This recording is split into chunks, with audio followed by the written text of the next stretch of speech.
सांसों की माला में जिसकी यादें हैं पिरोई, सांसों की माला में जिसकी यादें हैं पिरोई।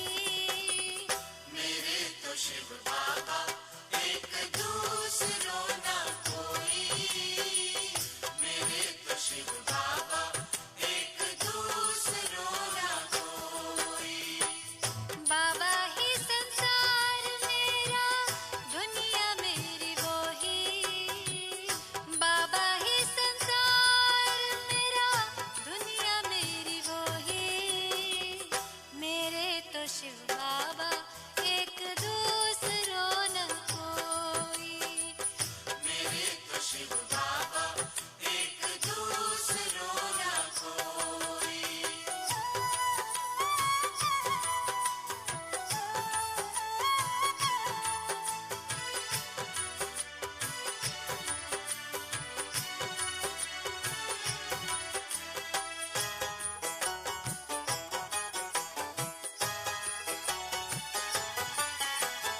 एक उसी से दिल का रिश्ता, एक उसी से नाता है,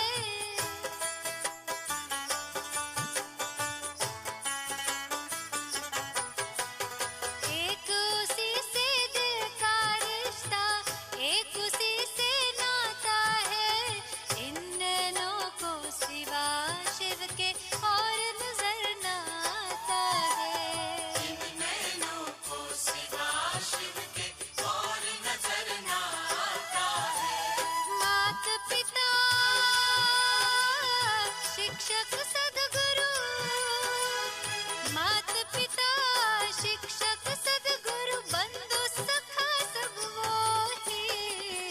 मेरे तो शिव बाबा एक दूसरों न कोई, मेरे तो शिव बाबा एक दूसरों न कोई।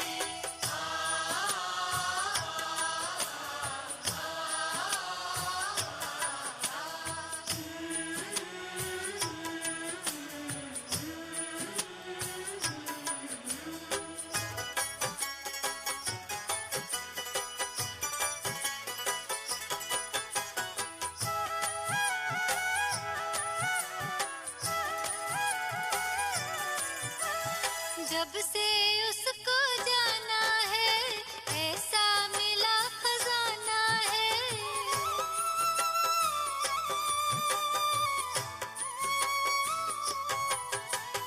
जब से उसको जाना है, ऐसा मिला खजाना है।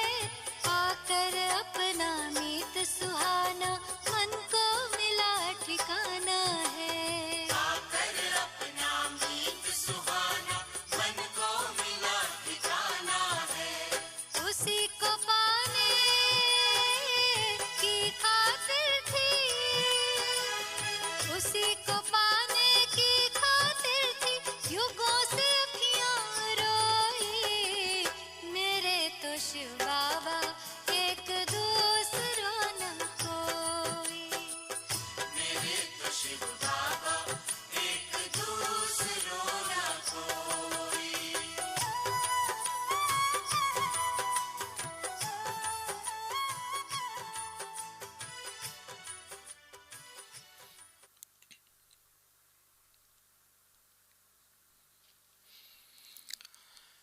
ओम शांति। प्यारे बाप दादा की ओर से, सभी दादियों और मधुबन निवासियों की ओर से आप सभी देश विदेश के ब्राह्मण कुलभूषणों का मधुबन वरदान भूमि में हार्दिक स्वागत है, अभिनंदन है। निश्चित रूप से आप सब स्वस्थ होंगे, सुरक्षित होंगे, निर्भय होंगे और निश्चिंत होंगे, क्योंकि जिनका साथी है भगवान, उनको क्या रोकेगा आंधी और तूफान। भगवान साथ हैं तो फिर भय की तो कोई बात ही नहीं है। हम सबको निर्भय और निश्चिंत बनाने वाले हैं। एक बाबा के बल और भरोसे के सहारे जीने वाले हैं, और यही पाठ बाबा ने हमें प्रारंभ से ही सिखाया है। भक्ति मार्ग में भी देखें तो सबरी ने अपने भरोसे के आधार पे अपनी पूरी जिंदगी निकाल दी कि राम आएंगे, और भरोसे की जीत हुई।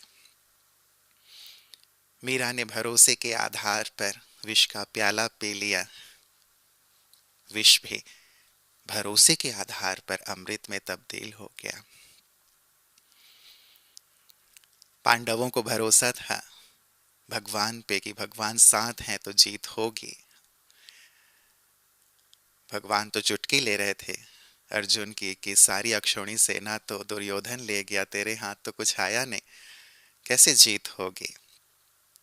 अर्जुन ने पूरे भरोसे के साथ कहा, स्वयं भगवान मेरे साथ है तो जीत तो मेरी निश्चित है। और हम जानते हैं महाभारत का युद्ध इस निश्चय के आधार पर जीता गया, भगवान के बल और भरोसे के आधार पर जीता गया। ज्यादा दूर ना जाएं, अपनी दादियों को देखें। गुलजार दादी जी को बाबा ने कहा लखनऊ जाना है सेवा के लिए। दादी को पता नहीं कि लखनऊ कहाँ है, कौन सी ट्रेन में बैठना है, वहां जाके किससे मिलना है, क्या करना है, कुछ भी नहीं, लेकिन एक बल, एक भरोसा। दादी जानकी जी को 5 रुपए बाबा ने दे दिए, कहा कि जाके सेवा करनी है। 5 रुपए में क्या खाएंगी, कहाँ रहेंगे, कुछ नहीं, एक बल, एक भरोसा। यज्ञ इतिहास हमारी दादियों, हमारे पूर्वजों की ऐसी गाथाओं से भरा हुआ है, और उन्हीं में से एक हमारी प्यारी ईशु दादी जी भी, एक नामी एकानामी के अवतार। मम्मा बाबा जिन्हें प्यार से मनी प्लांट कहते थे, हम सब उन्हें श्रद्धा सुमन अर्पित करते हुए आज के विषय को, जो एक बल एक भरोसा है, हम भी कैसे ऐसे एक के बल पे जिए, एक से भरोसा हमारा कभी भी डगमगाए नहीं, उसी पर आज की ये सुंदर चर्चा है। आइए अभिनंदन करते हैं आदरणीय भ्राता जी का। भ्राता जी बहुत बहुत स्वागत है। ईशु दादी जी को, दादियों को आपने लगभग बचपन से देखा, 69 से लेकर के दादी जी को आज हम श्रद्धा सुमन अर्पित कर रहे हैं। दादी जी में आपने क्या देखा, पहले हम दादी जी के विषय में थोड़ा जानना चाहेंगे। दादी जी को बाबा ने अव्यक्त नाम दिया था पूर्ण शांता। जी पूरी तरह शांत, चूचा नहीं, इधर उधर। हाँ, दादी जी को हमने पूर्ण शांत स्वरूप में देखा, क्योंकि अव्यक्त बाबा ने उनको अव्यक्त नाम दिया था पूर्ण शांता। इधर उधर नहीं देखती थी। लोग जिस चीज के लिए बहुत मेहनत करते हैं, पर चिंतन न हो, प्रदर्शन न हो, दूसरों के अवगुण न देखे, वो देखते ही नहीं थी कुछ, बिल्कुल अंतर्मुखी थी, इन सब चीजों से मुक्त। इसलिए किसी से वैर भाव नहीं, किसी से नहीं। कोई भी यज्ञ में यीशु दादी के लिए कुछ बोलता नहीं था कि उसने ऐसे कर दिया, उसने ऐसे कर दिया, ये नहीं किया, वो नहीं किया, कुछ नहीं। तो ऐसी ये एक श्रेष्ठ तपस्वी और पवित्र आत्मा के लक्षण होते हैं कि जिसे सब कुछ प्राप्त हो गया हो, वो शांत हो जाते हैं। उनके मन की भाग दौड़, बुद्धि का इधर उधर भटकना, सब पूरी तरह शांत हो जाता है। तो ये दादी सचमुच बहुत महान थी। मैं तो पिछले कई साल से ज्यादा घनिष्ठता में था, विशेष करके जब से दादी प्रकाश मणि गई थी, तो सब कुछ जो मिलता था उनके पास जाते थे देने, तो बस देखते ही तो खुश हो जाती थी, सूर्य आया है, ऐसे ऐसे हाथ करने लगती थी। दादी जितनी गंभीर थी पहले, हाँ, अंत में उतनी ही रमणीक अंत में हो कई गई साल से उतनी रमणीक थी, जी, 10, 12, जी। 15 साल से। जी तो एक अच्छा जीवन व्यतीत किया, किसी को कष्ट नहीं दिया, किसी से ज्यादा सेवाएं भी नहीं ली। उनके साथ जो एक रहती थी बहन, वही उनकी सेवा करती थी। तो एक सफल सुखद यात्रा करके दादी जी गई हैं। हम सचमुच केवल स्नेह पूर्वक नहीं, सम्मान पूर्वक उनको श्रद्धा सुमन अर्पित करते हैं। जी जी। बाबा प्यार से उन्हें मनी प्लांट कहते थे। तो दादी जी मनी प्लांट अब अव्यक्त हो गई हैं, तो बहुत सारी मनी प्लांट उन्होंने लगा दिए हैं। बिल्कुल, ये तो होता ही है। माँ बाप भी अपनी रचना छोड़ कर जाते हैं, और निश्चित रूप से ये यज्ञ तो भोलेनाथ का यज्ञ है। भंडारा भरपूर, कालकंटक दूर, मनी प्लांट तो लग ही गए हैं। भ्राता जी, एक जो दादियों की खास बात कि बेगरी पार्ट था, हमने सुना कि यज्ञ में केवल 50 पैसे बचे थे और भोजन करने वाले 350-400 लोग। और वैसे ही जब बीमारियों का भी दौर चलता था, कोई दवा नहीं थी, केवल बाबा कभी ढोढा छाछ बोल देते थे। ऐसे में एकदम निश्चय बुद्धि होना, ये कैसे संभव था? हाँ, बड़ी परीक्षा का काल था वो। जी 70 लोगों को लूज मोशन है, गर्म कपड़े ज्यादा नहीं हैं, क्योंकि उधर गर्मी और ठंडी ज्यादा नहीं होती थी। जी आबू में माइनस में रहता था टेम्परेचर। उनको आदत नहीं थी इस माहौल में रहने की, हार्ड वाटर यहाँ का। तो लूज मोशन हो गए। अब 70 लोग लूज मोशन में पड़े हैं। क्या हुआ? बाबा ने कुछ गोलियां मंगवाई। पैसा था नहीं, थोड़े से पैसे में थोड़ी सी गोली आई, एक के 2 पीस करके एक एक को खिला दी और सभी ठीक हो गए। ये प्रभु चमत्कार ही था, जी जी क्योंकि आबू एक छोटा सा स्थान था उन दिनों, टूरिस्ट प्लेस भी नहीं था, और यहाँ दवाई आदियों का वैसे भी हॉस्पिटल आदि का इतना प्रबंध नहीं था। एक छोटा डॉक्टर रहता था बस। तो बाबा में जिनको निश्चय था वो पार हो गए। अभी 2 ढाउट छाछ खिलाई और रोग बहुत ज़्यादा थे। किसी को दमा था, किसी को लूज मोशन थे, किसी को खांसी जुकाम बहुत हो गया था, किसी को सर्दी बहुत हो गई थी, कोई बुखार में थे लेकिन भोजन नहीं था। जिनको निश्चय था कि कौन खिला रहा है, ब्रह्मा तो निमित्त, स्वयं भगवान खिला रहा है, वो उसको खाते खाते ठीक हो गए। कईयों के दमा ठीक हो गए, बुखार तो सबके ठीक हो गए, लूज मोशन ठीक हो गए। तो ये बहुत बड़े निश्चय की बात थी। ये निश्चय भ्राता जी कैसे आया? क्योंकि देखने वाले कई लोग ऐसा सोचते हैं कि ये तो अंधविश्वासी हैं, इतनी तकलीफ है और ये वैसी चीजें ले रहे हैं जिनसे शायद और बढ़ सकता है, दवाइयाँ इनके पास है नहीं। तो सोचने वाले ये सोच सकते हैं और कह भी सकते हैं कि ये तो इनका अंधविश्वास है। तो ये विश्वास और अंधविश्वास एक बड़ी बारीक सी रेखा खींच हाँ, जाती है इसमें बीच में। एक रेखा तो खींचते ही है। देखिए, अंधविश्वास उसको कहा जाता है कि हमें पता नहीं कौन है। भाई, हम ऐसे विश्वास रख रहे हैं कि इस मंदिर का पानी पीने से हमें ये फायदा हो जाएगा, लेकिन क्यों हो जाएगा ये हमें पता नहीं। और यहाँ हमें उन्हें सबको पता था कि ये भगवान ने यज्ञ रचा है, हम उसके बच्चे बने हैं, वो हमारी पालना कर रहा है, वो हमें भूखा भी नहीं रहने देगा। ये जानकर ज्ञान युक्त निश्चय था, इसलिए इसको अंधविश्वास नहीं कह सकते। देखो, जो आपने 50 पैसे की बात कही, ये भी इसी तरह है कि यज्ञ में 50 पैसे रह गए। ईशु दादी ने बाबा को कहा, बाबा 50 पैसे बचे हैं, अभी क्या करें, इसका क्या लाएं? तब थोड़ा बेगरी पार्ट चल गया था यज्ञ में, यानी सब कुछ खत्म हो गया था। बाबा ने कहा, बच्ची थोड़ा इंतजार करो, 10 बजे पोस्ट आती है। और देखो, ब्रह्मा बाबा के द्वारा तो शिव बाबा बोलता था ना, ब्रह्मा तो त्रिकालदर्शी थे नहीं। और 10 बजे जो पोस्ट आई तो उसमें बॉम्बे की एक माता ने, जो संबंध में थी, साहूकार परिवार से थी, 10,000 रुपये भेजे। पहले पोस्ट ऑफिस के थ्रू ही आता था पैसा। 10,000 भेजे। उस समय का 10,000 बहुत ज़्यादा था। अब के 20 लाख समझ लो, कम से कम 20-25 लाख।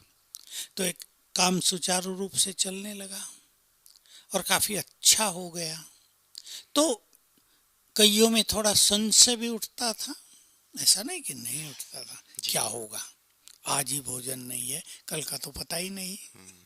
कहाँ से खाएंगे, कब तक चलेगा, ये भी तो जी जी, कोई बात यही गारंटी है नहीं। दादा जी की मतलब यहाँ पे ही तो निश्चय की परीक्षा हाँ होती है, यहाँ कैसे अच्छा लडोल रहा जाए ये बड़ा महत्वपूर्ण हाँ, है। तो उसमें से कईयों में थोड़ा संशय हुआ, जिनको ज्ञान पूर्ण नहीं था, जो बाबा को ठीक रीति से जानते नहीं थे, जो ब्रह्मा को ही देखते थे, उनको थोड़ा संशय हुआ।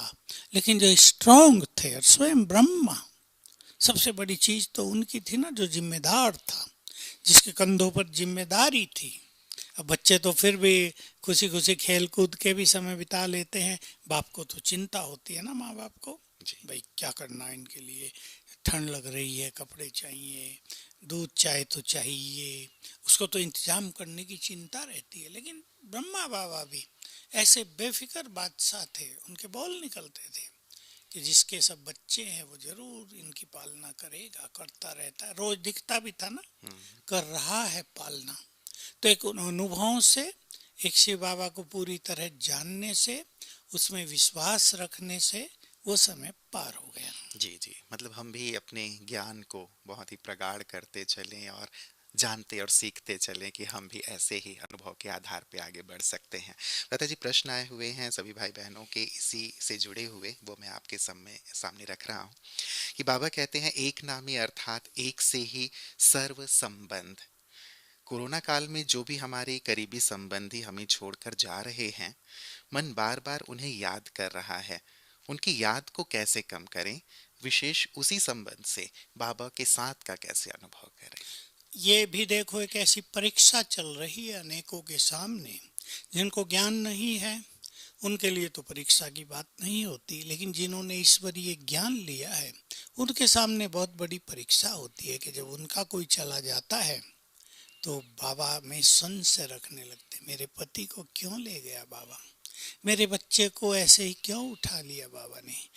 कई तो कहते मैंने बाबा का क्या बिगाड़ा था, जैसे भक्ति में लोग कहते थे ना, मैं तो बाबा की बहुत सेवा की, तन मन धन लगाया, फिर भी बाबा ने हमें मदद नहीं की। संशय कईयों को उठता है, क्योंकि मैं समाचार आते रहते हैं ये सब। इसमें ये है, सभी को ये एक बात जाननी चाहिए कि मृत्यु एक ऐसा सत्य है कि उसको किसी ने निश्चित नहीं किया। ऐसे नहीं शिव बाबा ने निश्चित कर दिया या शिव बाबा सबको ले जा रहा है, वो स्वरूप भी नहीं है, वो महाकाल है, वो आखिर में सबको परम धाम ले जाएगा। लेकिन जो रोज मृत्यु हो रही है ये मनुष्य के कर्मों के आधार से हो रही है। हम ऐसा देख सकते हैं, बहुत लोग कोरोना के सभी नियमों का पालन कर रहे हैं, मास्क भी डबल डबल लगा रहे हैं और बाहर नहीं निकल रहे, बहुत ध्यान दे रहे, तो भी कोरोना हो रहा। कुछ लोग मानते ही नहीं, मास्क भी नहीं लगाते, किसी की नहीं सुनते, उनको नहीं हो रहा है। तो इसमें पीछे कर्मों का खेल भी है। इसका अर्थ ये नहीं कि हमें इन डिसिप्लिन का पालन नहीं करना है, लेकिन इसके पीछे कर्मों का खेल बहुत काम करता है। तो मृत्यु एक अटल सत्य है, वो जब जिसको जाना है, जिस कारण से जाना है, जहां जाना है, स्थान, कारण और समय तीनों निश्चित होते हैं। इसलिए इसमें शिव बाबा को दोष देना, मानो उसमें संशय रख लेना, इससे हमारा जो ईश्वरीय बल है वो कम होने लगता है। इसकी जरूरत नहीं, पहली चीज तो ये इम्पोर्टेंट है जी। मैं बहुत पहले से कहता आता हूँ बाबा की ये बात कि ये समय ऐसा चल रहा है 2020 से और 30 के बीच का ये पीरियड, कि इसमें जो कुछ भी होगा, जो कुछ हो रहा है, उसे हमें स्वीकार करना ही होगा। रोने धोने से, भयभीत होने से, परेशान और दुखी होने से काम नहीं चलेगा। जैसा होता है कि एक ने शरीर छोड़ दिया, उसके शोक में दूसरा मर गया, कमाने वाला मर गया, तो आगे क्या होगा, बच्चों को कौन संभालेगा।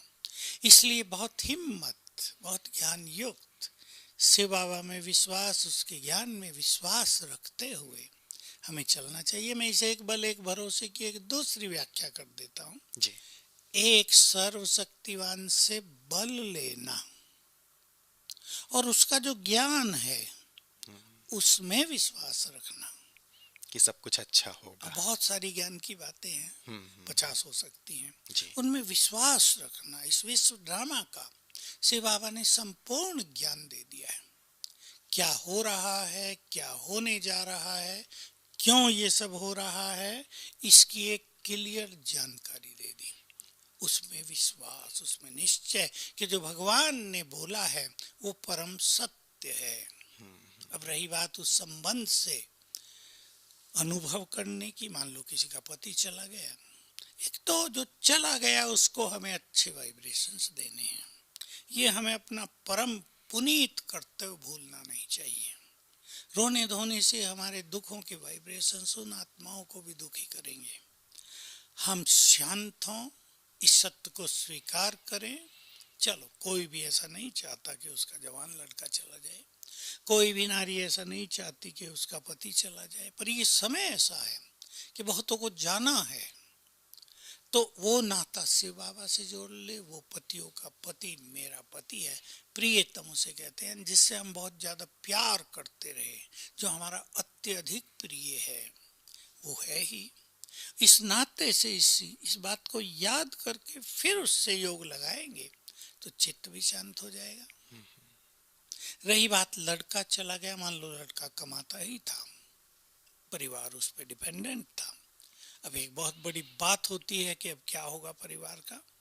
बाबा को अपना बच्चा बना ले और ये विश्वास रखें कि जो सारे संसार की पालना करता है वो हमारी पालना करेगा, तो कहीं ना कहीं से वो मार्ग दिखा देगा, सब कुछ ठीक हो जाएगा। जी जी। इस नाता जोड़ना, उस नाते में विश्वास रखना, उस तरह से योग अभ्यास करना, ये तो ये सहज हो जाएगा। इसीलिए शायद वो भक्ति मार्ग के जो गायन है शायद इसीलिए है कि उन्होंने हुंडी भरी, उन्होंने हर प्रकार से मदद की, कोई अंधा गिर गया था गड्ढे में उसको बाहर निकाला। तो ये सारी व्याख्या मुझे लगता है वर्तमान समय की ही है, यदि हम उस पर विश्वास रखते हैं तो। वर्तमान समय की भी है और भक्ति में भी है। जी जी। और मैं यही कहूंगा कि जो भक्ति में सबको मदद करता है, क्या वो अपने बच्चों को मदद नहीं करेगा?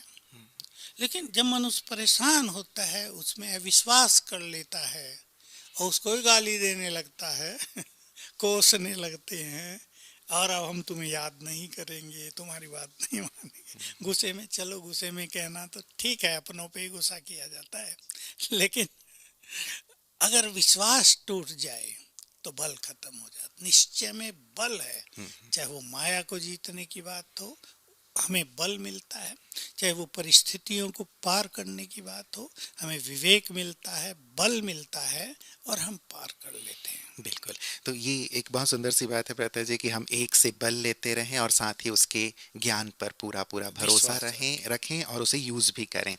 फिर भी प्रश्न उसी प्रकार के आए प्रता जी। मैं चाहूँगा कि जो प्रश्न है, यद्यपि आपने सार रूप में तो उत्तर दे ही दिया है, परिवार का यदि हर सदस्य जिनके साथ हम रहते हैं, यदि वो सभी अभी कोरोना पॉजिटिव हैं, तो हमारा मन ना चाहते हुए भी नेगेटिव हो जाता है, निश्चय डगमगाने लगता है। हाँ, देखिए, मैं ये तो नहीं कहूँगा कि ये नहीं होना चाहिए, होता है जी। मनुष्य मनुष्य है, और जब सबको ही हो जाए कौन किसकी सेवा करे।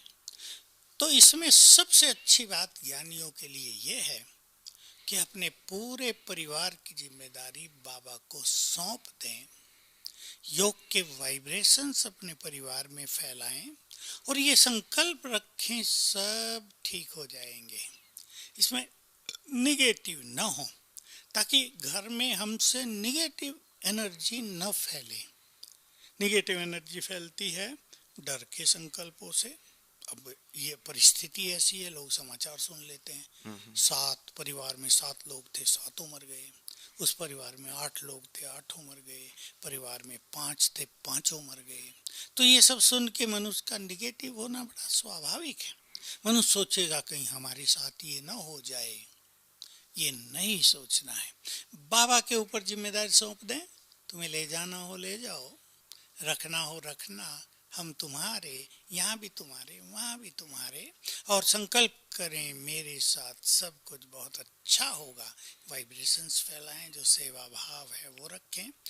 आजकल तो ये बात बहुत हो रही है कि घर में रखो। सब लोग हंसी मजाक भी कर रहे हैं कि हॉस्पिटल में गए माना आएंगे नहीं, पैसा भी बहुत खाली हो जाएगा आपका। इसलिए घरों में बहुत सारे इलाज होते हैं, डॉक्टर की राय से इलाज करो और अच्छे एनर्जी अपने परिवार में फैलाओ तो सब ठीक हो जाए। हुए हैं जी कईयों को, हम हमारे पास हमारे ज्ञान वालों के में समाचार आते हैं, पूरे परिवार को हो गया, सब ठीक हो गए। सेंटरों में सारी बहनों को हो गया, 5-7 को, एक जगह तो 20 बहनें एक साथ रही हुई थी, 20 को हो गया, सब ठीक हो गए। तो ऐसा कुछ नहीं कि ठीक नहीं होंगे, ठीक हो रहे हैं और ठीक होंगे, ये संपूर्ण विश्वास रहे। जी जी जी, मतलब खुद पर भी विश्वास और हम प्रभु पिता तो हमारे साथ हैं, उन पर भी विश्वास रखें।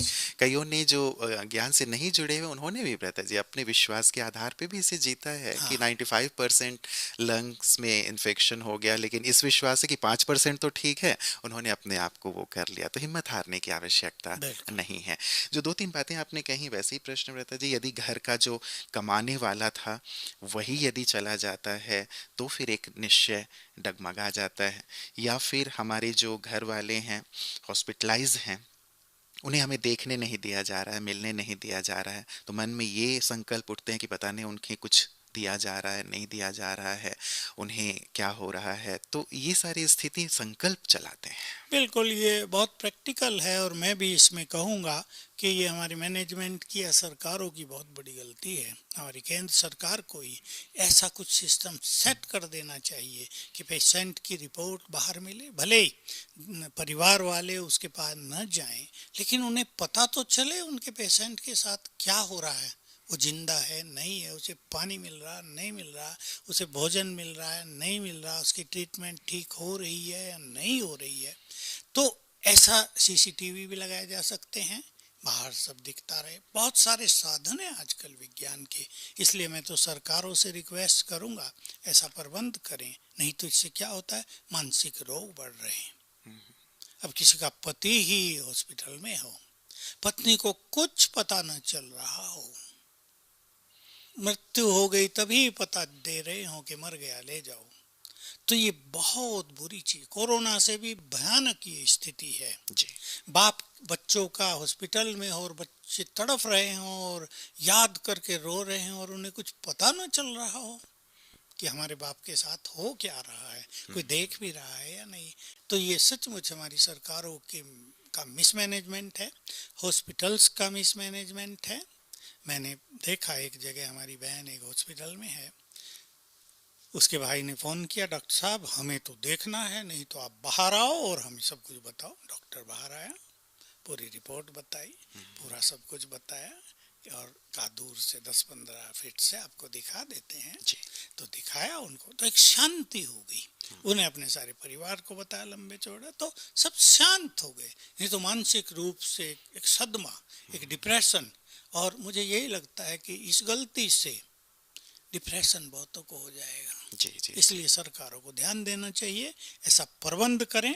इसमें क्या है, डॉक्टर्स लोग तो बहुत परेशान हो गए हैं ना, थक गए हैं, चिड़चिड़े भी हो गए होंगे, नर्सेज ये वो, कोई उनके बारे में पूछता हो कि हमारा, उनको पता भी नहीं उनका पेशेंट है जी, कौन। वही बात मैं कहने वाला था बेटा जी। डॉक्टर्स बेचारे इतने 14 घंटे 16 घंटे 18 घंटे का ही काम कर रहे हैं और उन्होंने किट पहनी हुई है, उसमें पसीने से वो लथपथ हैं, उस पर वो फ़ोन भी अटेंड नहीं कर सकते। उनको फ़ोन किया जाता है तो कई बार सामने वाला ये सोचता होगा कि वो हमारा फ़ोन क्यों अटेंड नहीं कर रहे हैं, लेकिन वो कैसी स्थिति में कार्य कर रहे हैं, हमें इस चीज़ को भी सोचना और समझना ज़रूर चाहिए। ये तो सरकारों की जिम्मेदारी है कि ऐसा कुछ प्रबंध, सब चीज़ों का प्रबंध होता है। अगर ऑक्सीजन का प्रबंध हो सकता है तो ये क्यों नहीं हो सकता कि परिवार वालों को पूरा समाचार मिलता रहे, ताकि उन्हें आत्मसंतुष्टि रहे, उन्हें विश्वास रहे कि हमारे पेशेंट के साथ ठीक व्यवहार हो रहा है। नहीं तो लोग हॉस्पिटल ले जाते भी डरते हैं और कईयों का परिणाम ये हो रहा, घर में उनकी मृत्यु हो जाती है। जी जी। चलिए, ये सरकार व्यवस्था करे, मैनेजमेंट बहुत अच्छी तरह से हो और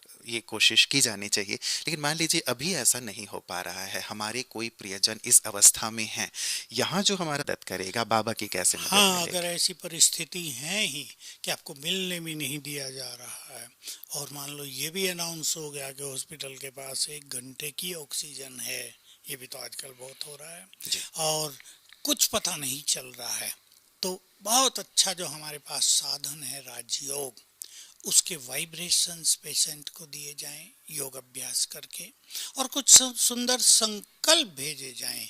मान लो ये कहा गया भाई 1 घंटे की ऑक्सीजन है, ना आई तो क्या हाल हो जाएगा, वो संकल्प करें 1 घंटे से पहले 45 मिनट में ऑक्सीजन सबको प्राप्त हो जाएगी योग युक्त होकर, और हमारे पेशेंट को सब कुछ ठीक मिलेगा, ये सब कुछ बिल्कुल ठीक हो जाएंगे, इनके साथ ट्रीटमेंट या इनका व्यवहार बहुत अच्छा रहेगा। तो योग अभ्यास करते हुए ये संकल्प करेंगे, बहुत अच्छा होगा। दूसरे भी कई तरीके हैं। इसको वो कर सकते हैं जो बहुत अच्छे योगी हैं, कि शिव बाबा का आह्वान करें और उनको वहाँ भेज दें खुदा दोस्त बनाकर, कि आप जरा जाओ, उनकी संभाल करो, कुछ कमी हो तो पूरा करके आओ, उन्हें वाइब्रेशंस देकर आओ। बाबा की ओर से भी ये काम होगा। और जो और अच्छे योगी हैं वो फरिश्ता स्वरूप धारण करके वहाँ पहुँचें सूक्ष्म रूप से, उन्हें वाइब्रेशंस दें, उन्हें अच्छे संकल्प दें, तो उनका चित्त भी शांत हो। क्योंकि बाहर वालों का ही नहीं, पेशेंट का चित्त भी अशांत होता है कि किसी को पता नहीं चल रहा है, हम किसी मिल नहीं पा रहे हैं। वो बहुत एक्चुअली कोरोना से बड़ी बेचैनी वो होती है मनुष्य की, ये डबल बेचैनी के कारण लोगों की डेथ हो रही है। तो ये 2 अभ्यास हम राजयोग के द्वारा कर सकते हैं। जी जी जी। और ये एक बहुत अच्छी सी चीज़ है ब्रता जी कि अभी ब्राह्मण परिवार भी पूरी तरह से योग तपस्या में लगा हुआ है, सकाश दे रहा है। सभी ग्रुप्स अलग अलग प्लेटफॉर्म से ही, भले मधुबन की ओर से भी सुंदर बातें जा रही हैं, अच्छी तपस्या का एक माहौल बिल्कुल है। हमारा सकाश ग्रुप और स्पार्क का एक बहुत अच्छी सवेरे से और रात को भी बहुत अच्छे योग के वाइब्रेशंस फैला रहे हैं। हम अपना स्पिरिचुअली कर्तव्य पूर्ण कर रहे हैं हमारी संस्था, और व्यक्तिगत रूप से इस तरह के अभ्यास करके हमेशा अच्छे वाइब्रेशंस दिए जाएं, तो अच्छे वाइब्रेशंस का परिणाम अच्छा होगा। बिल्कुल बिल्कुल। प्रथा जी, एक और ये प्रश्न है इससे जुड़ा हुआ कि ये भी देखा जा रहा है कि बहुत अच्छे अच्छे जो बाबा के पुराने बच्चे थे वो भी अब देह त्याग रहे हैं, और कहीं ना कहीं कारण ये भी बन रहा है कोविड का। तो बाबा अपने ऐसे सपूत बच्चों की सहायता नहीं करते क्या? और ऐसा संकल्प मन में आ जाता है कि जब इतने अच्छे बच्चे जा रहे हैं तकलीफ पाकर, तो फिर हमारा क्या होगा? इसमें बाबा की जो मदद का जो स्वरूप है वो अलग है। हम भगवान की गतिमति को सभी लोग नहीं समझते, केवल श्रेष्ठ योगी सर्वश्रेष्ठ ज्ञानी ही समझ सकते हैं वो किस तरह मदद कर रहा है। मान लो एक व्यक्ति का मृत्यु का समय आ गया है, अब उसकी मदद इस रूप से होगी कि वो देह त्याग करे सुखपूर्वक, वो देह त्याग करे मेरी याद में, वो देहधारियों को याद करते हुए देह त्याग न करे, तो अंत में उसके पुण्यों के फल स्वरूप वो उसको ऐसी स्थिति में ले जाएंगे कि न उन्हें पीड़ा होगी और संसार भूल जाएगा। ये है सबसे बड़ी मदद भगवान की। दूसरा, मेरी ये बात सुन के कोई घबराए नहीं, उसको बहुत आत्माओं की ऊपर जरूरत है, क्योंकि उसे युग बदलना है, उसे देवताओं को इस धरा पर उतारना है, उनके माँ बाप को पहले से तैयार करना है, इसलिए वो कुछ आत्माओं को ले जाएगा जरूर।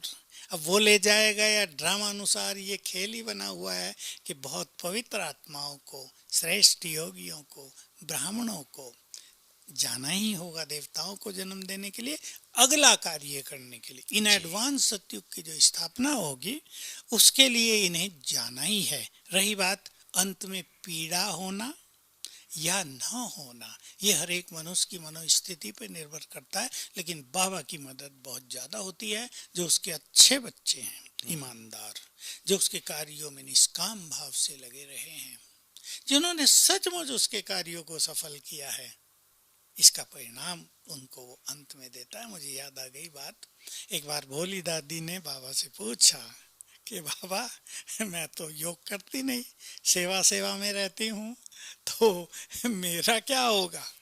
हम भी थे, हम तो छोटे थे।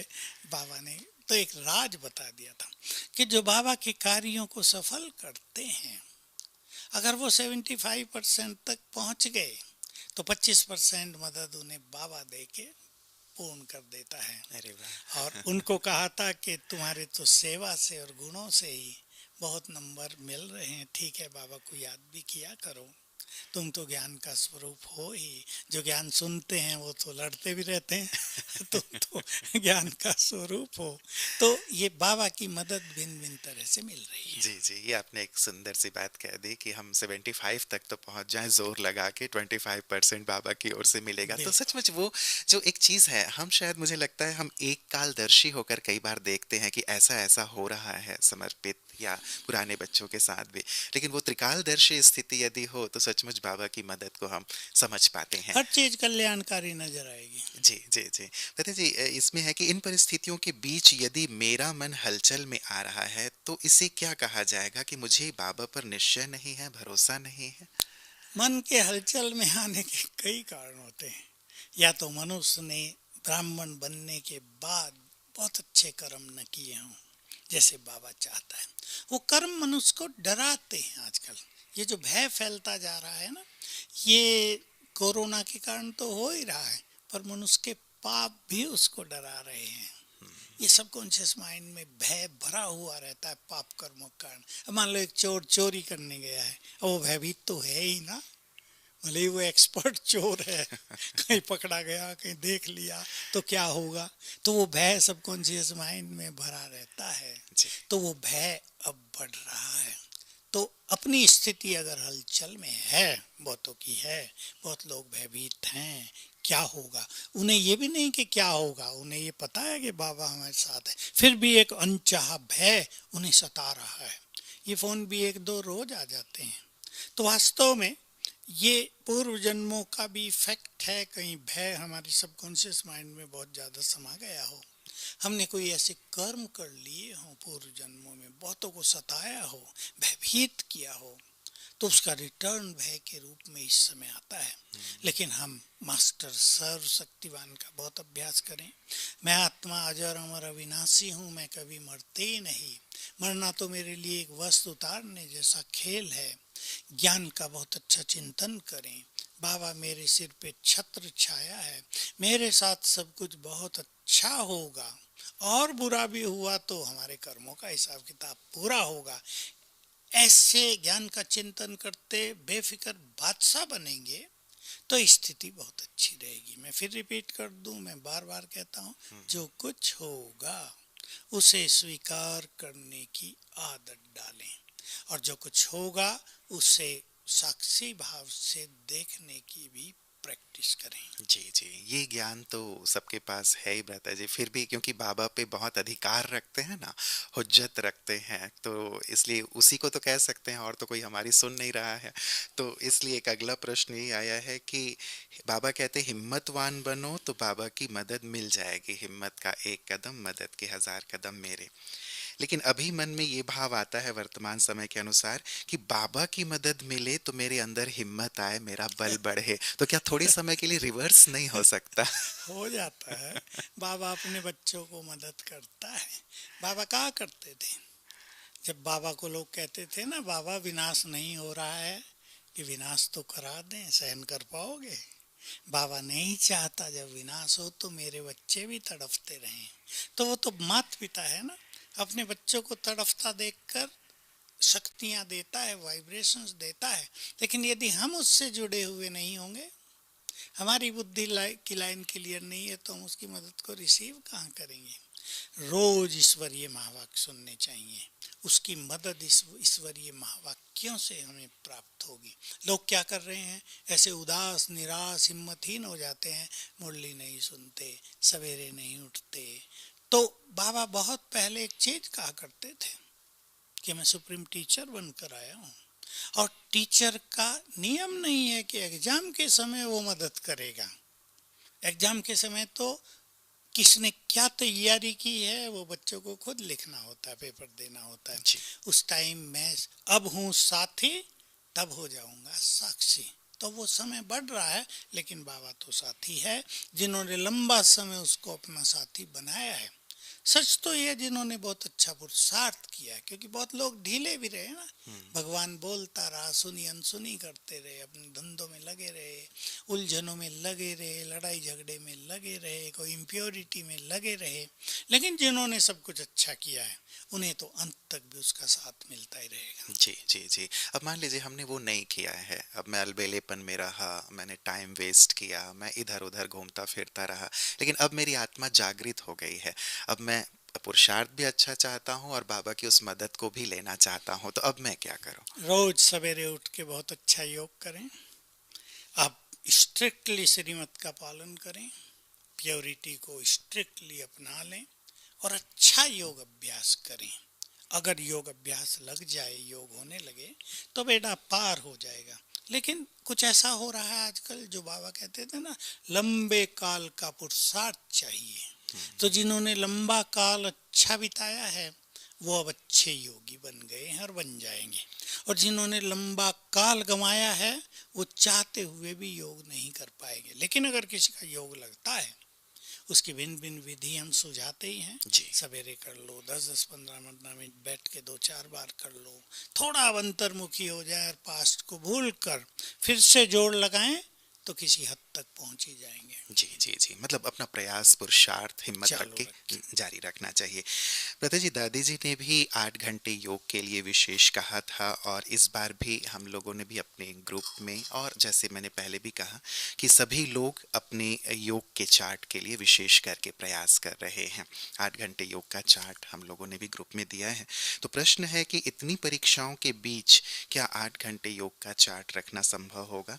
घर वालों को भी हमें संभालना होता है, और साथ ही कई बार और भी कई प्रकार की चीज़ें होती हैं। 1 घंटे सुबह, 1 घंटे शाम को तो हम बैठ के कर लेते हैं, बाकी फिर कैसे इस चार्ट को पूरा किया जाए? देखिए, योग बैठ के कर लेने की बात ऐसी थोड़ा है कि एक्सरसाइज है हमने कर ली। योग हमारा कितना लगा, मन बुद्धि कितने एकाग्र हुए, सारा खेल उस पर है। मैं पहले तो सबको सावधान करूंगा, कोई ये ना सोच ले 8 घंटा बैठ के योग करना है। ये बहुत बड़ी गलती होगी अगर आप 8 घंटा लगातार बैठते हैं। 8 दिन से ज़्यादा नहीं बैठोगे, फिर कमर पकड़ के खाट पे आ जाओगे। एक बहन ने मुझे सुनाया, मैं 2 से 6 रोज बैठती थी, अब कमर दर्द इतना हो गया, अब बैठा ही नहीं जाता। मैंने कहा, तुम्हें किसने बता दिया था? कि बस लोग कहते थे बैठ के योग करो, मैंने उनकी मान ली। मैं तो सबको एक बात कहता हूँ, बैठने वाले योगी कभी योगी बन ही नहीं पाए, क्योंकि हमें केवल योग नहीं करना, योग युक्त जीवन बनाना है। जी। इसलिए चाहे 8 घंटे योग की बात हो, चाहे 4 घंटे योग की बात हो, 8 घंटे योग हम जानते हैं सबके बस की बात नहीं है, लेकिन 4 घंटे योग तो हर कोई कर सकता है। कर्म योग करें, अधिक से अधिक 2 घंटे बैठें, और मैं तो राय दी थी कि 10-10, 15-15 मिनट 3-4 बार बैठ जाएं। जी। सवेरे शाम बैठ जाएं 1-1 घंटा, बाकी 10-10 मिनट बैठेंगे ना, सोने से पहले 10 मिनट, मुरली के बाद 10 मिनट, दिन में 1-2 बार 10 मिनट, तो काफ़ी अच्छे अनुभव हो जाएंगे। क्योंकि योग एक ऐसी चीज़ है, उसमें जब तक रस न लगे आत्मा को, बैठने की भी इच्छा नहीं होगी। और कर्म योग का एक प्लान बनाएं, भोजन बनाते हुए क्या करेंगे, ये प्लान दादा जी भेजा गया सभी को कि अमृत वेले से रात तक उसको विभिन्न फॉलो कर्मों करें। में। जी जी जी। तो कर्म योग होने से एक तो थकान नहीं होती, काम जल्दी होंगे, टाइम वेस्ट नहीं होगा, हमें सुख मिलेगा, और ब्रेन को, बॉडी को जो हम अच्छे अभ्यास करेंगे चलते फिरते, एनर्जी मिलती जाएगी और हम लाइफ को एंजॉय करेंगे। बैठ के थक गए, फिर कामकाज की जल्दी, बहुतों को क्या होता है, भाई काम काज जल्दी करो, फिर 1 घंटा योग में बैठा, जल्दी करो जल्दी करो। तो वो जल्दी करो मानसिक रूप से भी थका देता है, शारीरिक रूप से भी थका देता है। इसलिए कर्मों को एंजॉय करें, योग युक्त कर्म करके, तो योग सारा दिन हो सकता है। बिल्कुल, मतलब लक्ष्य यही हो कि सारे दिन हम कर्म योग का सुंदर अभ्यास करें। घंटे घंटे का भी चार्ट सबको भेजा गया बेटा जी, और एक प्रारूप भेजा गया है जिसको इजीली किया जा सकता है कि 8 घंटे आप कैसे सहज कर सकते हैं, क्योंकि टाइम चुराना या टाइम निकालना ये तो अपने हाथ में है। यदि थोड़ा सा टेंशन रखा जाए तो मुझे लगता है सहज हो जाएगा।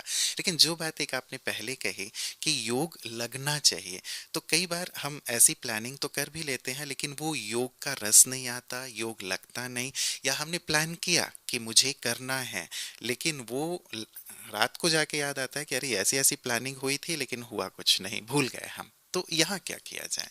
इसमें ये बात बहुतों के लिए है, बहुतों की समस्या ये है कि इस तरह योग लगता नहीं है और भूल जाते हैं। वही बात जिनको आदत नहीं है, जो कर्म कॉन्शियस रहे हैं लंबा काल, अब बिजनेस में हैं, दुकान पे गए, फिर दुकान के अलावा काम धंधे के अलावा कुछ भी याद नहीं है, तो उनको तो थोड़ी कठिनाई हो रही है।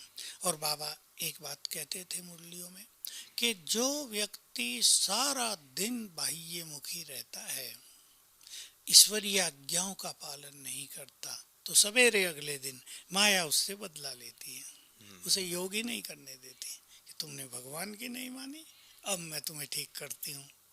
इसलिए सारा दिन इसका अच्छा तरीका यही है। योग की डेफिनेशन एक दूसरे रूप से समझ लें, स्मृति स्वरूप रहना।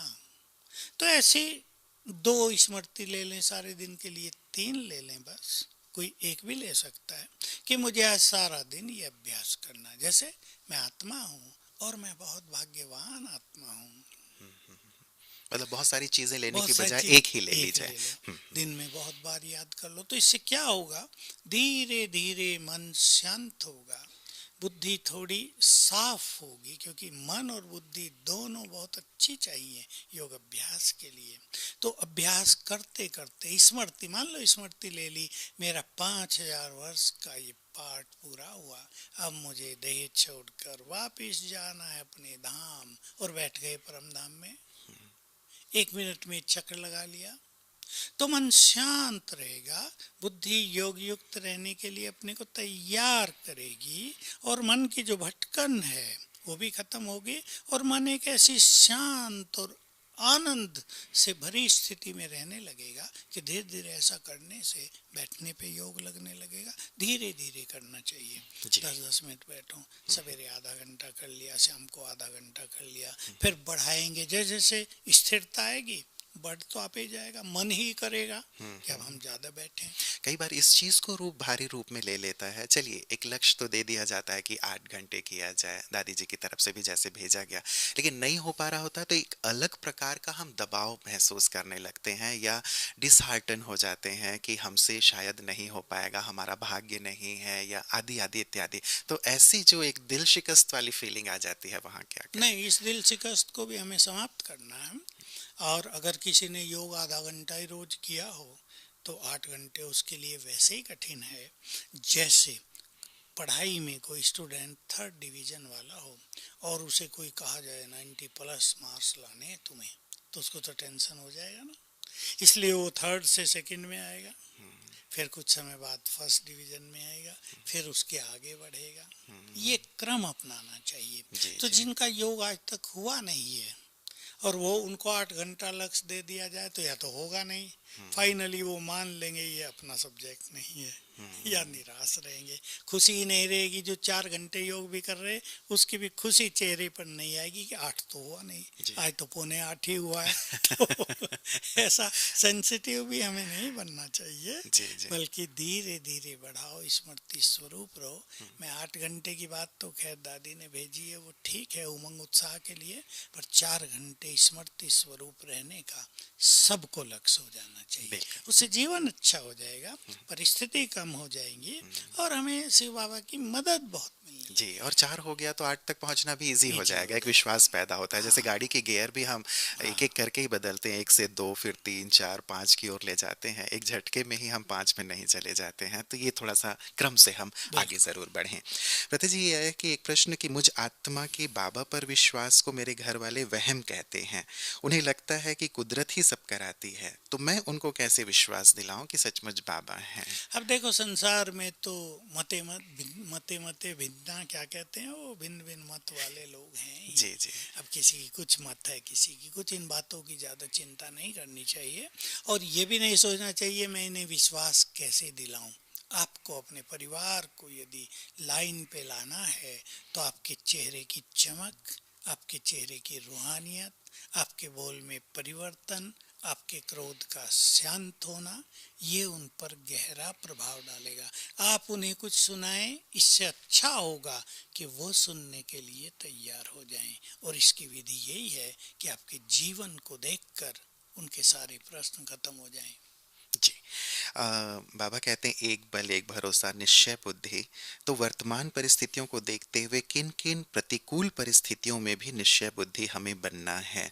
तो जैसे अभी एक कोरोना की बात है, कैसी कैसी ऐसी विपरीत परिस्थितियां आ सकती हैं जहां हमें अपने निश्चय को स्थिर रखना है? देखिए, कोरोना तो एक प्रकाश में आ गया है, बाकी कैंसर भी बहुत बढ़ा हुआ है, हार्ट के भी पेशेंट भी बहुत हैं दुनिया में, शुगर भी बहुत बढ़ी हुई है। हालांकि शुगर से लोग ऐसे दुखी तो नहीं होते, क्योंकि शुगर तो एक स्लो पॉइजन है, लंबा समय में वार करता है, तब तक मनुष्य की आयु पूरी भी हो जाती है और थोड़ा ध्यान देंगे तो कंट्रोल में भी रहता है। लेकिन बीमारियों के अलावा और परिस्थिति, जैसे बच्चों की एजुकेशन खत्म होती जा रही है, अगर कोई बड़ी घटनाएं हो गई तो एजुकेशन पे तो पानी फिर जाएगा। बिजनेस धंधे, इकोनॉमिक क्राइसिस, ये ऐसी समस्याएं हैं। इसके अलावा घर घर में कहीं झगड़े और मानसिक रोगों में वृद्धि, ये सब चैलेंजेस मनुष्य के सामने आते जाएंगे। अब एक घर में 2 लोग मानसिक पीड़ा से पीड़ित हो गए तो उनको संभालना बहुत मुश्किल काम हो जाएगा।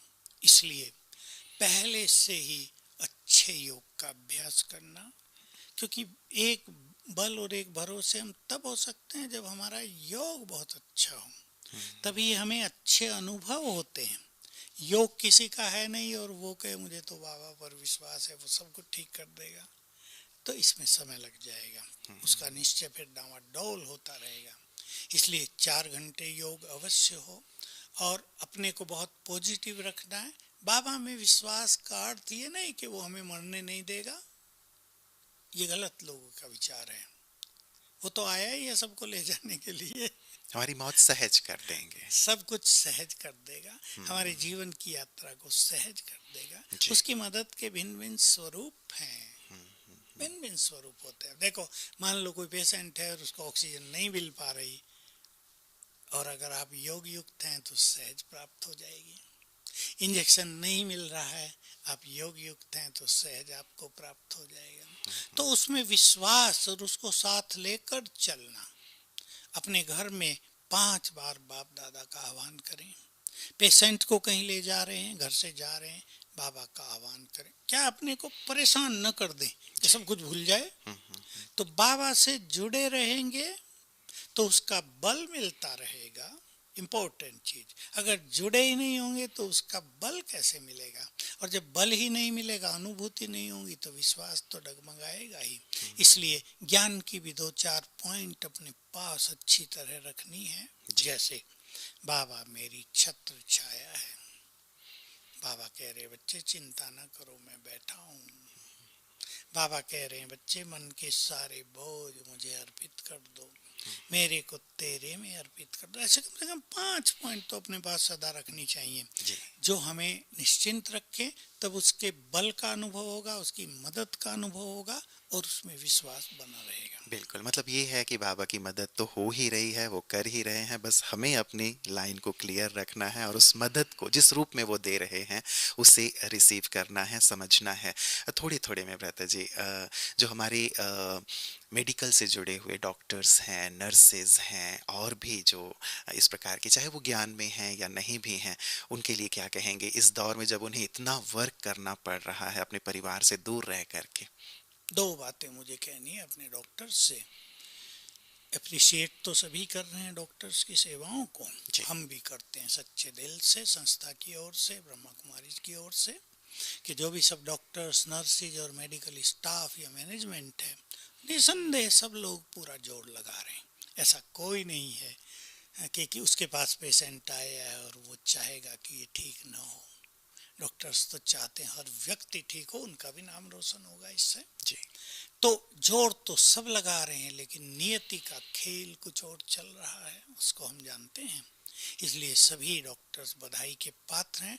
अपने को भी संभाल के रखना है, अपने को बहुत पॉजिटिव रखना है, मैं देखता हूँ, मान लो एक हॉस्पिटल से 10 डेड बॉडी एक दिन में निकल गई, तो डॉक्टर और नर्सेज सबके मन पे कैसा इफेक्ट होता होगा। कई एक डेड डॉक्टर्स को बॉडी को हमने देख के, देखा कि हाँ, बोलते बोलते आंसू आंसू आ आते गए हैं। उनको। एक डेड बॉडी जाती है तो लोग भावुक को उठते हैं। रोज 10 निकल रही हों, इसलिए आप सभी महावीर हैं। अपनी इस महावीरता को कायम रखना। शिव बाबा से आप भी कनेक्ट हो जाना, वो आपका परम पिता है। ये स्मृति आप रखना कि भगवान मेरा पिता है, वो मेरा साथी है, वो मुझे सफल भी करेगा और मुझे कुछ नहीं होने देगा। दूसरी बात, मैं उन डॉक्टर्स को कहूँगा जो इस आपदा काल को कमाई का बहुत बड़ा जरिया समझ रहे हैं, मेरी तो हम्बल रिक्वेस्ट है कि धन तो आपने बहुत कमा लिया होगा, धन किसी को साथ नहीं देगा, सब धरा का धरा रह जाएगा। दुआएं कमा लो। कोई गरीब आपके पास आ गया है, ठीक है, नो प्रॉफिट नो लॉस, पर आप उसका इलाज कर दो, आपको बहुत दुआएं मिलेंगी। थोड़ा प्रॉफिट ले लो। लेकिन जो ये लूट खसोट चल रही है, अखबारों में आता रहता है, ऐसे ऐसे शब्द लिखे जाते हैं कि आश्चर्य होता है। थोड़ा सा दया भाव, थोड़ा सा लिबरल होकर अब मानवता की सेवा हम सबको करनी, आप कर रहे हैं, आप प्रशंसा के पात्र हैं। मैं और कुछ आपको नहीं कह रहा हूँ, लेकिन जहाँ ये इस एक आपदा को धन कमाने का साधन बना लिया, इसको छोड़ दें। कई डॉक्टर्स ने छोड़ दिया है, मुझे बताते हैं कि हम तो फ्री इलाज कर रहे हैं, फ्री सब कुछ कर रहे हैं, हमारे पास जो साधन है उनको भी फ्री दे रहे हैं। ये बहुत बड़ी महानता है। और हमारा देश जो बहुत महान है, जिसकी संस्कृति बहुत महान है, जहाँ सेवा भाव दया भाव है, मैं अपने सभी डॉक्टर्स को और जो दान कर्मी लोग हैं उनको भी कहूँगा कि बहुत मदद करें गरीबों को, जितनों का आप जीवन बचा सके। अब तो केवल ठीक करने की बात नहीं, अब तो जीवन बचाने की बात हो रही है। जितना आप धन से भी सहयोग दे सकें दें, बहुत बड़ा पुण्य जमा होगा।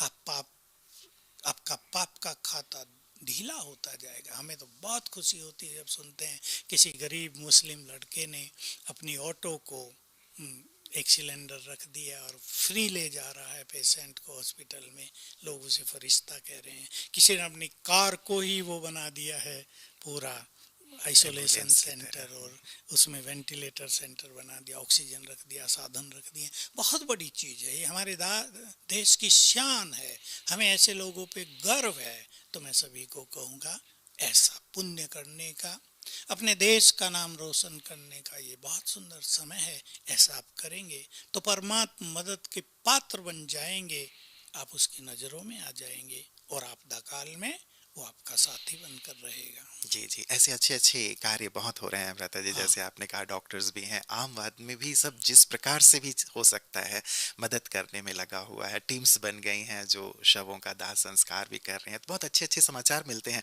मुझे लगता है ऐसे अच्छे समाचारों की लेन देन मीडिया में और हम सब भी जरूर किया करें, क्योंकि बार बार बुरी खबर सुनते सुनाते हैं तो शायद एक डिप्रेशन की स्थिति हो जाती है। अच्छी खबरों की लेन देन जरूर हम करें। भी देख रहे हैं कि चैनल्स ने भी वो सीन दिखाने कम कर दिए हैं, और जो प्रॉब्लम पैदा हो रही है उसको तो दिखाना कर्तव्य है। लेकिन अच्छा काम जो कर रहे हैं, आ रहे हैं समाचार और ज्यादा, उसको हाईलाइट करेंगे तो लोगों को मदद करने की प्रेरणा मिलेगी। बिल्कुल, विश्वास जागृत होगा। पूरे ब्राह्मण परिवार भ्राता जी जो अभी जुड़े हुए हैं, उन्हें क्या कहेंगे, किस प्रकार से योग की सकाश दें सारे विश्व को, संसार को, ताकि जल्दी आपदा समाप्त हो और अच्छे दिन आए? पहले तो मैं कहूँगा जिनके पास धन है वो धन से सहयोग अवश्य करें, थोड़ा भी करें, क्योंकि बीमारियों में दूसरों को सहयोग देना भी स्वयं को बीमारियों से मुक्त रखने का साधन है। आपके पास थोड़ा है, थोड़ा भी लगाएं, किसी गरीब को मदद कर दें, दवाइयाँ दिलवा दें, और योगदान विशेष रूप से संसार को करें, क्योंकि योग के वाइब्रेशंस बहुत बड़ी शक्ति है। मुर्दे में जान भर सकते हैं, होपलेस केस को होपफुल बना सकते हैं, बिल्कुल निराशा के अंधकार में डूबे हुए मनुष्य को आशा का दीप दिखा सकते हैं। इसलिए बहुत अच्छे योगी हैं, वो अपने योग को दान स्वरूप कर दें और सभी आत्माओं को राहत देने में स्पेशल जाग कर भी सवेरे योगदान करें, तो आपका बहुत बहुत भला होगा। आप विश्व सेवा में संसार को मदद करने में एक अहम भूमिका निभा पाएंगे। जी, बहुत बहुत शुक्रिया भ्राता जी। और ये कार्य विशेष सभी ब्राह्मण कुलभूषण कर ही रहे हैं। अभी देखने में आता है अमृत वेले भी सभी सामूहिक रूप से कर रहे हैं, शाम का योग कर रहे हैं, दिन में भी भट्टियां चल रही हैं और स्पेशली रात को भी सभी सामूहिक रूप से योगदान कर रहे हैं। तो ये कार्य और भी जोर शोर से करें ताकि सब कुछ जल्द से जल्द अच्छा हो जाए। दिल से भ्राता जी आज के विषय पर जो आपने प्रकाश दिया उसके लिए शुक्रिया। बहुत ही गहन विषय है एक बल और एक भरोसे रहना। कितना महत्वपूर्ण है ना। मुझे एक बात, एक प्रसंग याद आती है कि एक बार बहुत ही मौसम ऐसा हो गया कि घनघोर वर्षा हो रही है। एक व्यक्ति जिसे शाम को रोज ही अपनी सुबह घर से निकलता था, शाम को घर वापस आया करता था। बीच में एक नदी पड़ती थी, एक पुल था जो लकड़ी और रस्सियों से बना हुआ था, जड़ी भूत सा था, पुराना सा था। आज इतनी तेज आंधी थी, इतनी तेज बारिश हो रही थी कि उसे लगा कि मैं कैसे जाऊंगा। नदी के नजदीक वो पहुंचता है, देखता है कि वो जो पुल है जो पुराना ही हो गया है, वो जैसे आधा अधूरा टूट ही गया है। अब बड़ी मुश्किल से उस पार जाया जा सकता है, लेकिन जाना भी था। अब वो हिम्मत करके उस पे चल पड़ता है। जैसे ही बीच में पहुंचता है तो पुल बिल्कुल ही टूटने की स्थिति में आ जाता है। अब ऐसी स्थिति कि शायद वो अब नीचे जो एकदम उफनती हुई नदी है उसमें गिर ही जाए। दिल से वो ईश्वर को याद करता है कि प्रभु मेरी मदद कीजिए। तब वो देखता है कि दूसरी छोर पर प्रभु उन्हें दिखाई देते हैं। अब ये जोर जोर से चिल्लाता है कि प्रभु आप आ गए, आप बड़े धन्य हैं, मेरी मदद कीजिए, आप यहाँ आइए, मुझे बचाइए।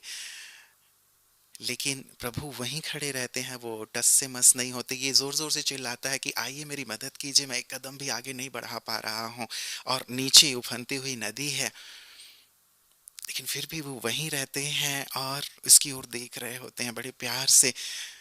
अब इनके मन में लगता है कि मैंने जीवन भर जिसकी आराधना की, पूजा की, और अभी मैं विपदा में हूँ, मेरी मदद नहीं कर रहे हैं।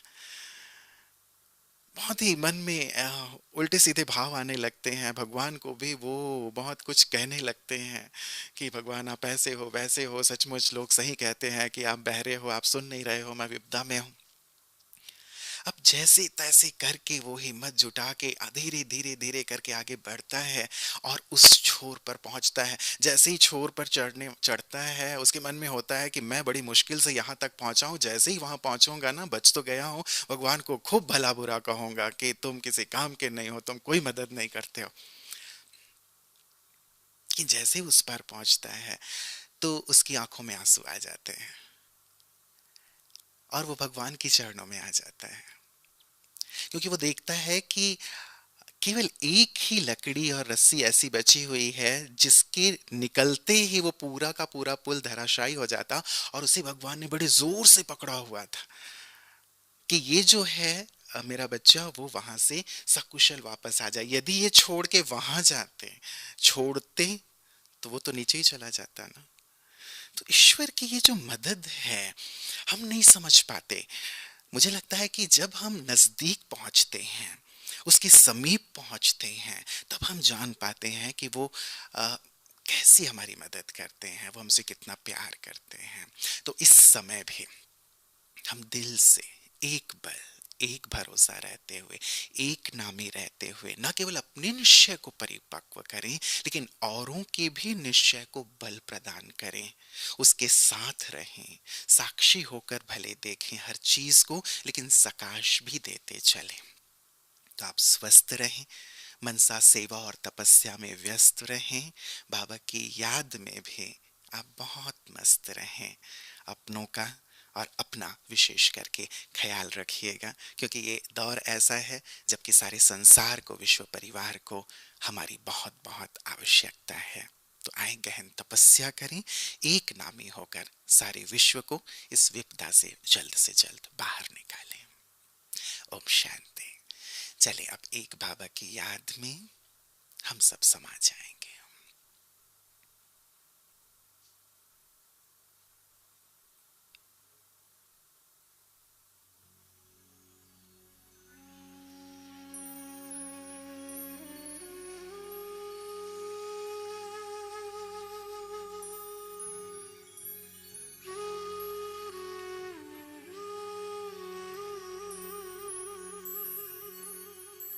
अब तेरे बिन एक पल ना बीते बाबा, अब तेरे बिन एक पल ना बीते बाबा।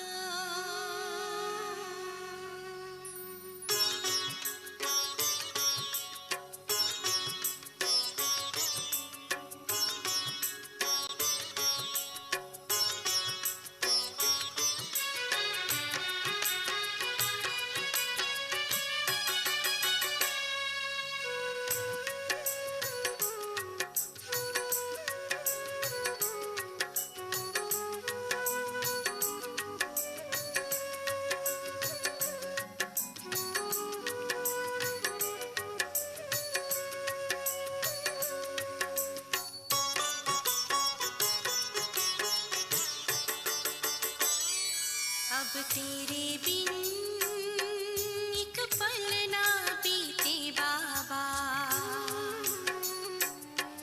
अब तेरे बिन एक पल ना बीते बाबा। किस्मत ने है तुझसे